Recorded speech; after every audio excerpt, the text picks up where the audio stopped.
Hi, everybody, and welcome back to the vlog. This is a very, very sad day for me.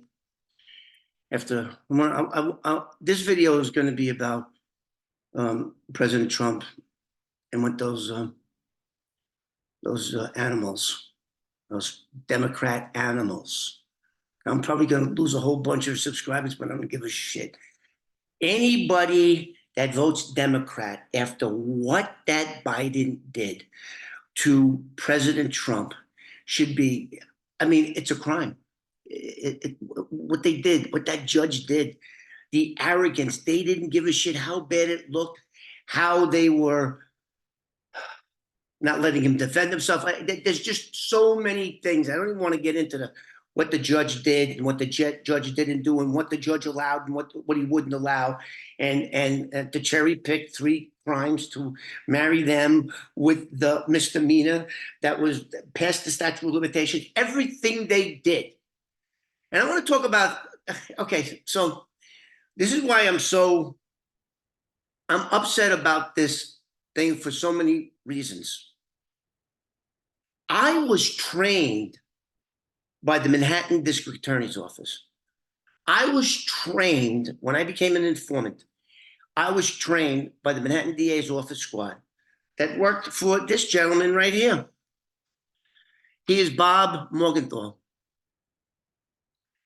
And talk about integrity. So when I got to the Manhattan DA's office, they had to literally train me about, don't forget, I was 21 years old. I didn't know nothing about how to do this stuff. And you know what? It's not as easy as everybody thinks to be a paid informant. It's not as easy as everybody thinks. Yeah, everybody, oh, I could do that. Just trick the guy. One of my friends, I never locked up any of my friends. Never. And boy, did I have plenty of friends I could have. Even to this day, I know guys that I know they did things they shouldn't have. And this secret's good to me. I'm taking it to the grave. Anyway, I digress. I'm just so mad on so many levels because I know. Okay, so let's talk about in 1975, July or August, I get out. This detective by the name of right here. This detective by the name of Jim Doherty, who worked for this guy right here, Bob Morgenthau. Now, Bob Morgenthau had just became DA at that time. I think at the beginning of the year, he became the district attorney of Manhattan. He took over from this guy named Hogan. So, but anyway, um, I get out and they all set me down. They assigned the DA, an assistant DA, to me by the name of Peter Benitez, who a few years later would be one of the top Supreme Court justices of Manhattan. Peter Benitez, pretty good guy. He taught me about the law. The cops told me about policy, police procedures, and things, and all the things I could do, all the things I couldn't do, and all the things they really didn't want me to do. But it was okay if I did it. Wink, wink. Just don't get. So, you know, never, ever can I imagine putting someone in jail that was innocent. And boy, I could have, especially working with that DEA. All I had to do was say, you did something, throw a little cocaine in your car, and you're going to jail for 15 years. Going to jail for 15 years. That's all there is to it. That's all I had to do. Very easy to do. But this guy and this guy taught me right. And I was young and impressionable at the time. And I really felt that I was doing something good. I was putting bad people, murderers, baby killers in prison. I was really feeling pretty good about myself because I thought I was a cop without a bit. How about that one? What they called me. What they called me. They didn't call me a snitch. They didn't call me a rat. So anyway, you see this big rug here. This rug is what got me out of jail. It's a rug. Now, it's not the type of rug that you put on your floor. It was made by children in Persia.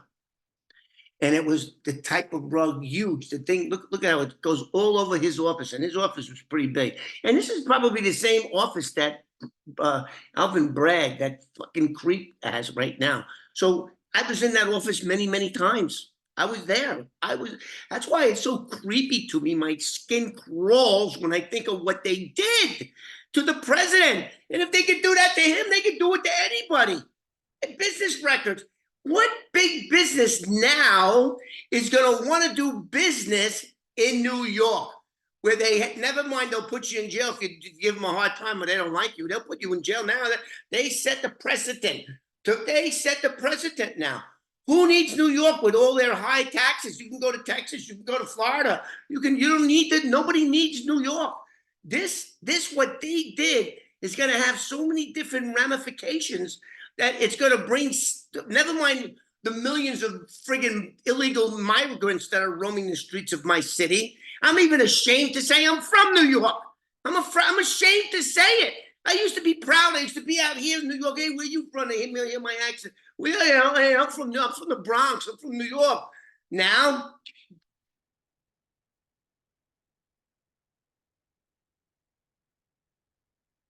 I'm never going to say that again. I'm going to have to go to speech therapy so I don't give myself away with my accent. I'm ashamed of what happened. And I used to work in that office. So this rug, anyway, I recovered this rug from prison. I did a video of it. It made the newspapers, the New York Post, 11/19/1975, right here.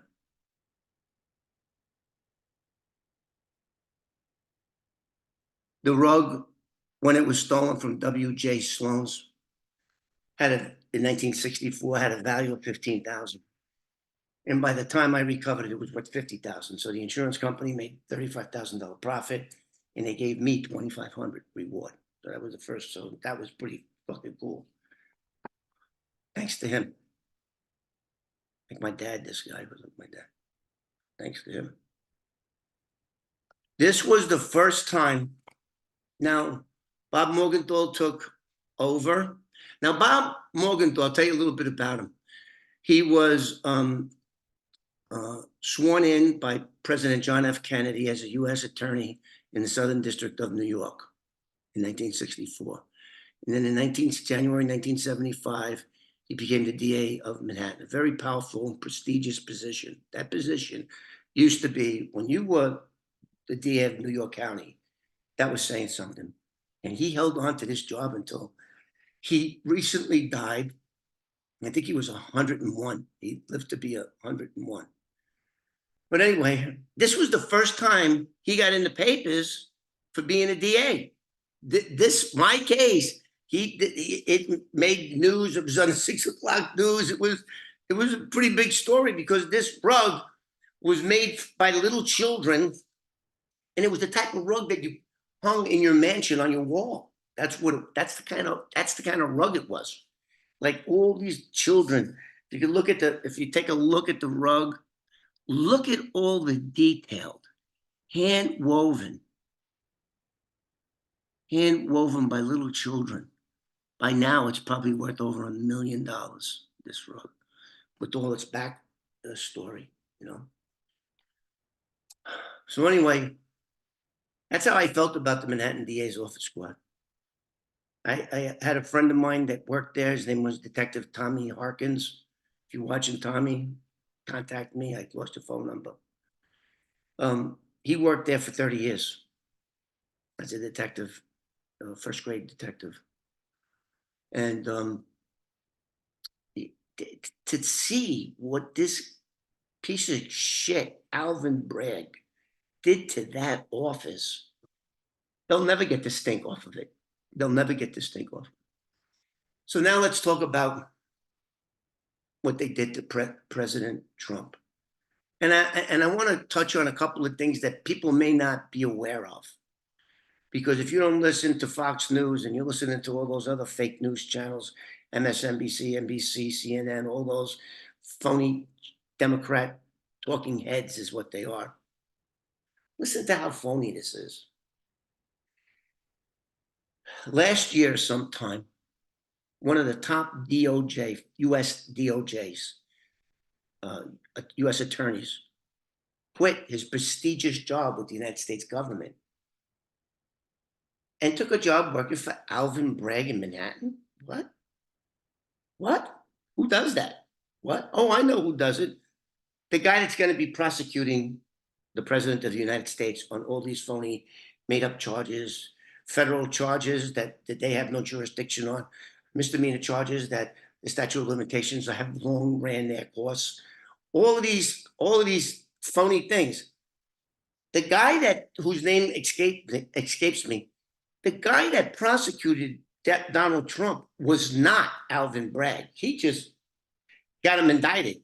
And let's talk about indictments. I've been in the grand jury room of the Manhattan District Attorney's Office 50 times testifying. And when they say you could get a ham sandwich indicted, I'm going to tell you exactly how it works. You go in, there are 24 grand jurors, a foreman, a DA, and one seat for a witness, if they even want to bring one in. But in my case, they had to because I was a CI and it was my story. So all the DA has to do is convince them that A, a felony has occurred, and that's easy. There's a shooting, there's a dead body, that's easy. That there's this evidence, that evidence. They give very little, even though most grand juries are sealed until discovery. They just tell them that there's no defense attorney there. There's no defendant there. I mean, the defendant can go there, but if he does, he's a fool because then he goes there by himself. His lawyer can't come in there, and any questions the DA asks him, he has to answer. So that's why no defendants go to a grand jury. So anybody can. I mean, all he's got to do is. I mean, these charges are so convoluted. Convoluted, is that it? Convoluted. It's hard for me to understand. And I know all about the criminal justice system, especially the one out of Manhattan and in New York and federal. I know, I went through it. I know it. It's so confusing that, and then the judge says, okay, you got the misdemeanor, then you got this other charge, that these other three charges, pick each one you want. One of them was a federal campaign violation, they tried to say. Meanwhile, when President Trump's lawyers tried to get the guy that's ahead of election to testify, the judge wouldn't let him. That's grounds for appeal. That's appeal right there. Holy shit. I mean, that's why that trial was not televised. That's why. So anyway, they get this guy who works for Biden, who takes a job with Bragg and prosecutes our president with this phony bullshit made up. I mean, they were making up laws. I mean, they were. It's so, when you're a cop or an informant and you have any type of conscience, that when I only took the stand in trials twice, everybody else copped out. But when you take that finger and that DA or U.S. attorney says, is the defendant in court today? And if he is, could you please point him out and tell me what he's wearing? And I remember when I pointed my finger in Bergen County to Brian Molise that ended his life. He got 90 years to life. When I went, that's him right there. That's the baby killer. And I went like that. I almost went to jail. That fucking judge was so bad. But anyway, I digress. It comes with a lot of responsibility. When you point the finger at somebody and they just go to jail and that's it. That's it.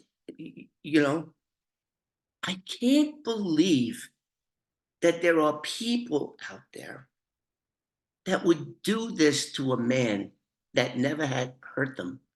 I mean, I could see if they did the art thing to your daughter or killed your children or something. I can see somebody doing that.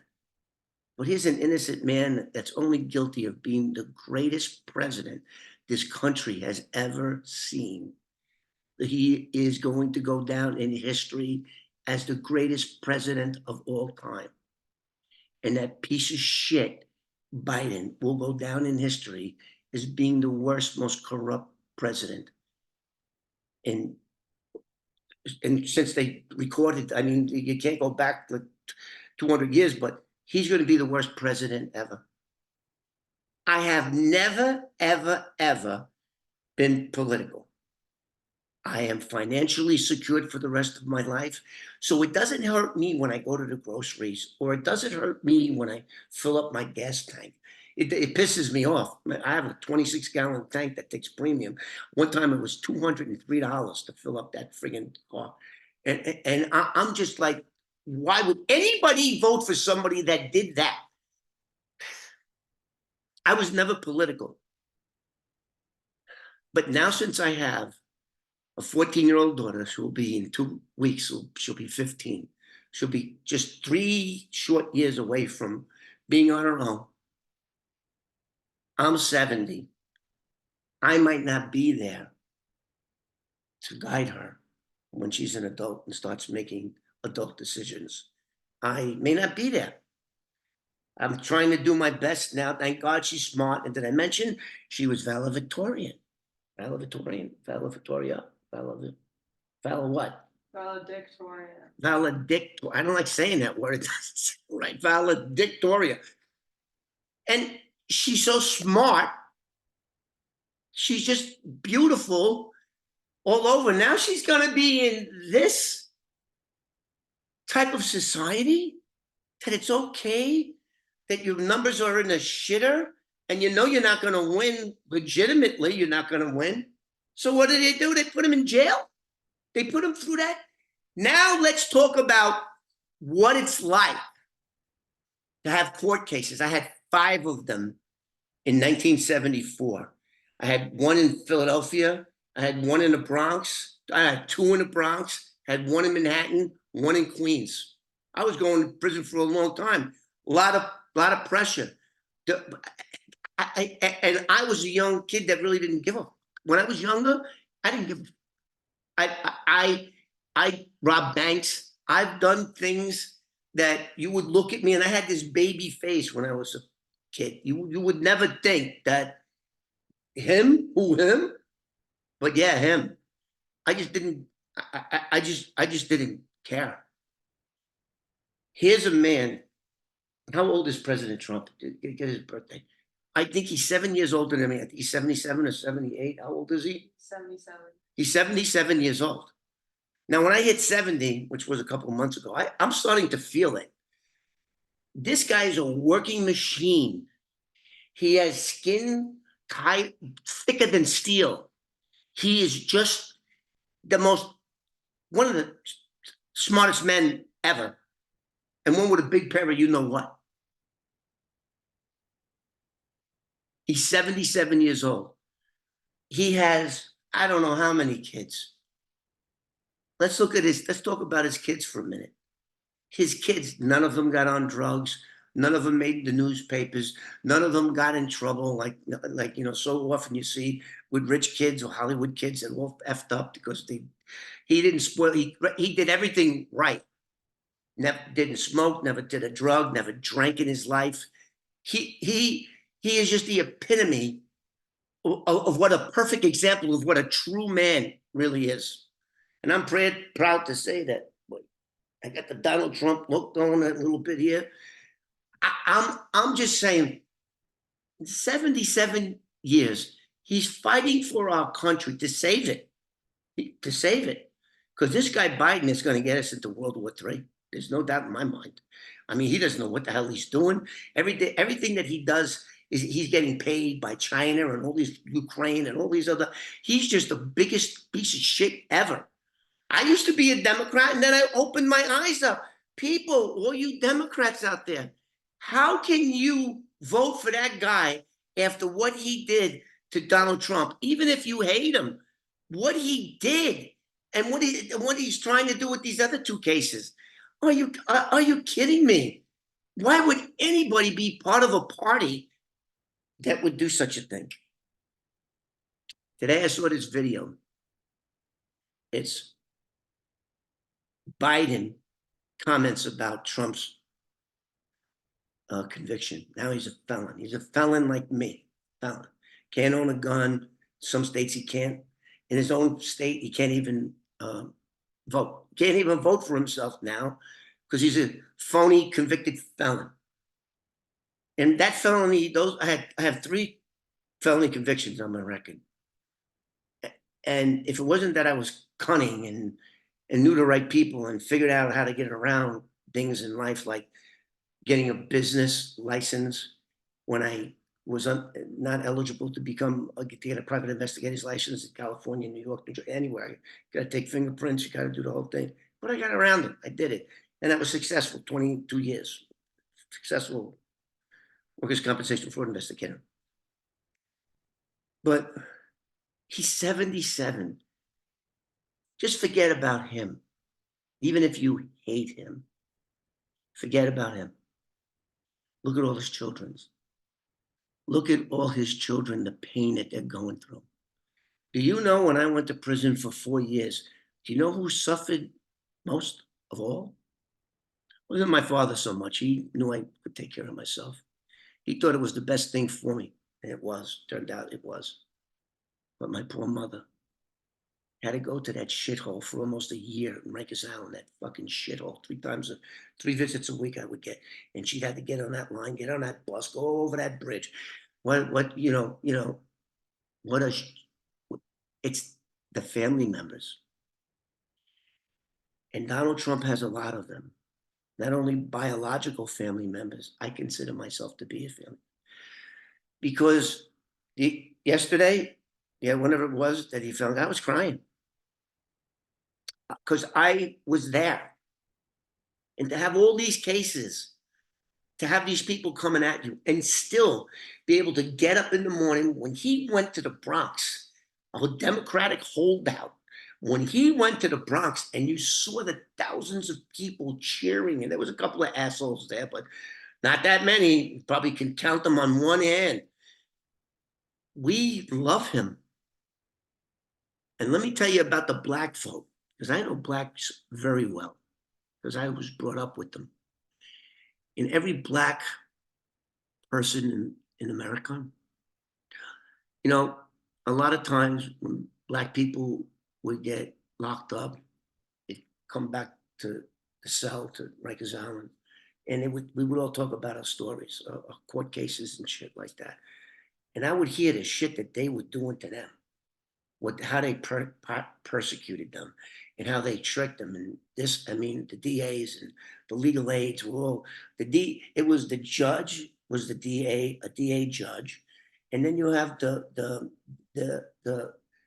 legal aid was buddies with the DA, and so what I'm trying to say is, black people now, especially black men, are going to know and respect Donald Trump because he was persecuted even worse than they ever could be.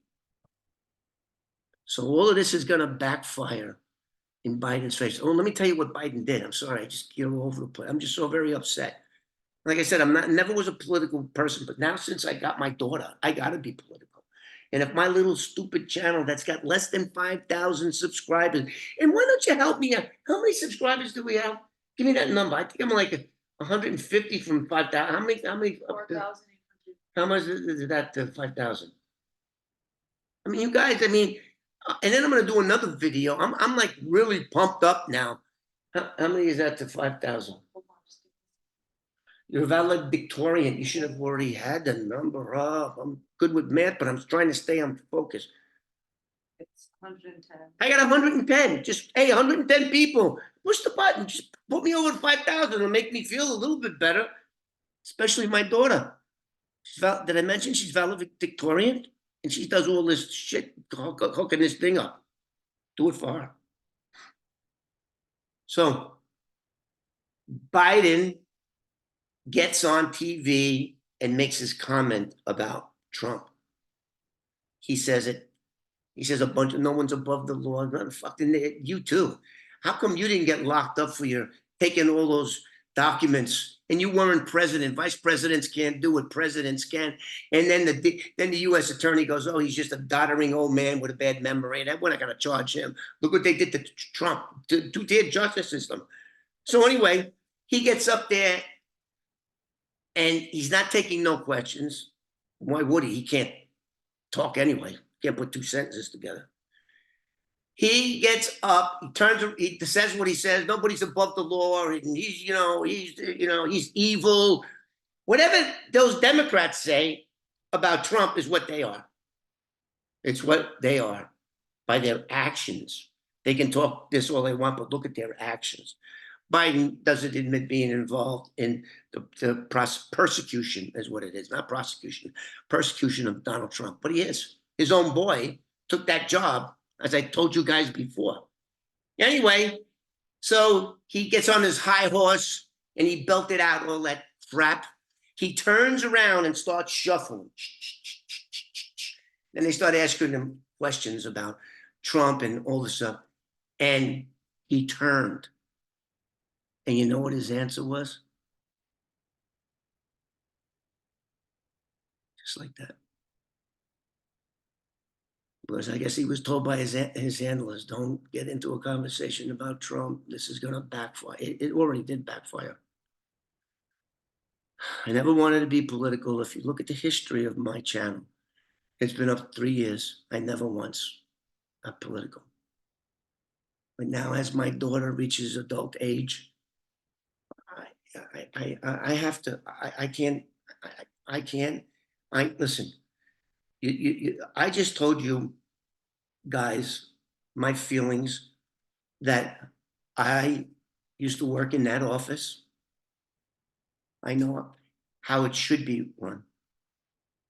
This man and this man had a job to do. He caught them. He prosecuted them. That's not what Bragg does. A 65-year-old bodega worker in the Bronx, I think it's Washington Heights, had some thug come in and try to rob him. And the guy picked up a knife. The old man picked up the knife, stabbed him. And then his girlfriend's behind the thing stabbing him. She didn't even get charged for that. And Brad locked him up until all the New Yorkers in the Bodega Association was up in arms, and then finally they let him go. He was up there cut, hurt. He was got an infection. This guy is a piece of shit, a Soros-funded piece of shit, running what used to be the greatest city in the world. Not no more. You ain't gonna be hearing me going, I'm from New York, I'm from the Bronx. I'm like, fuck that. How Trump is able to do this. Now I'm going to give you a prediction as to what's the disposition of this case.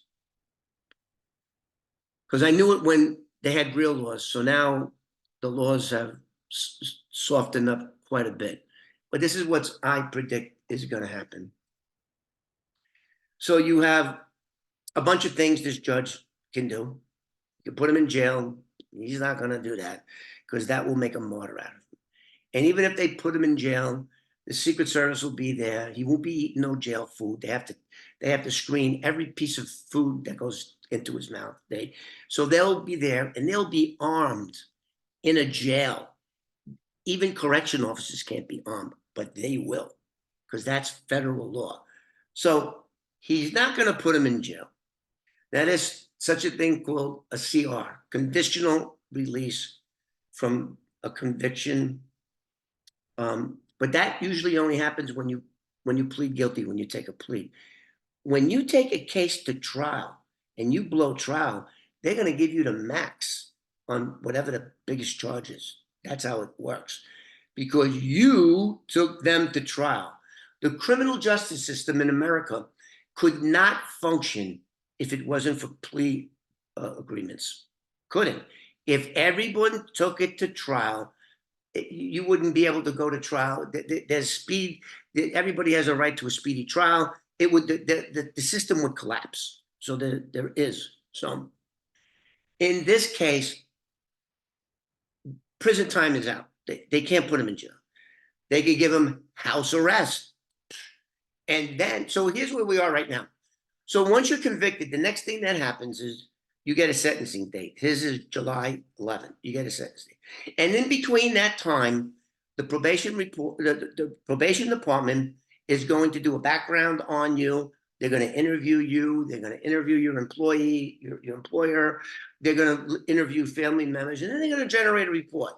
And in that report, it's going to say either custodial sentence or non-custodial sentence, or maybe a little bit of both, 50-50, maybe what. So whatever the probation officer writes up is pretty much what you're going to get if the DA at sentencing doesn't say, I want jail time. If the DA just shuts up, they'll go by the probation report.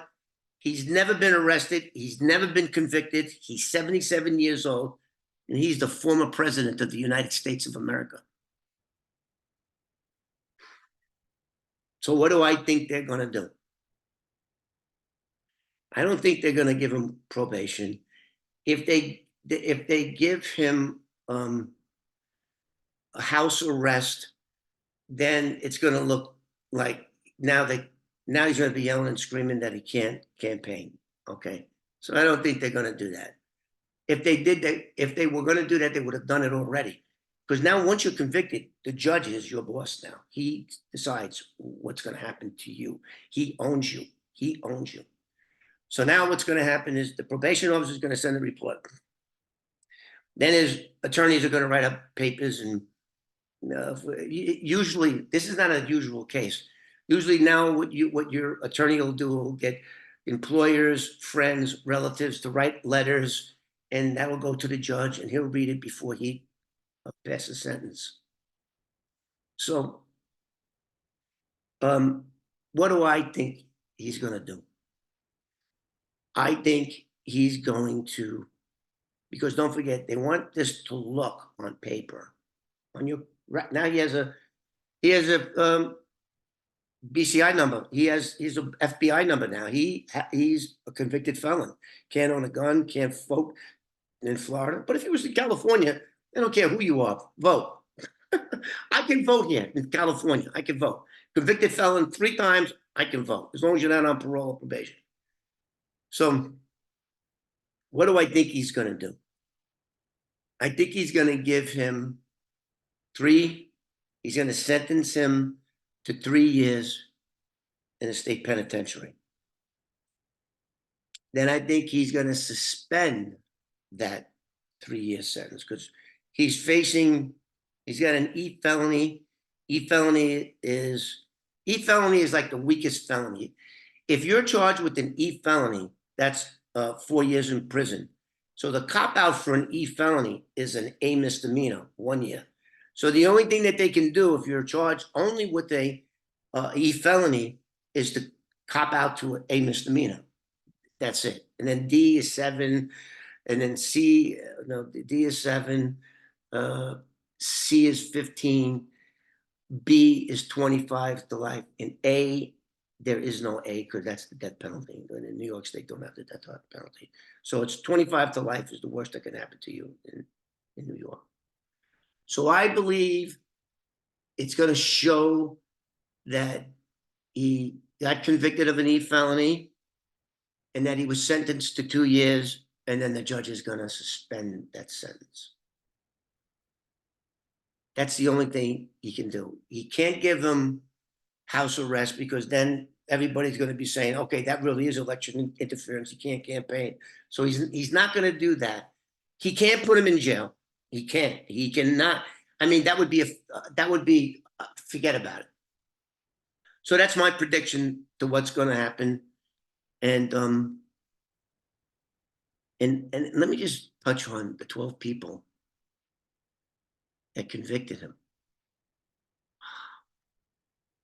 You're worse than the judge. You're worse than the judge.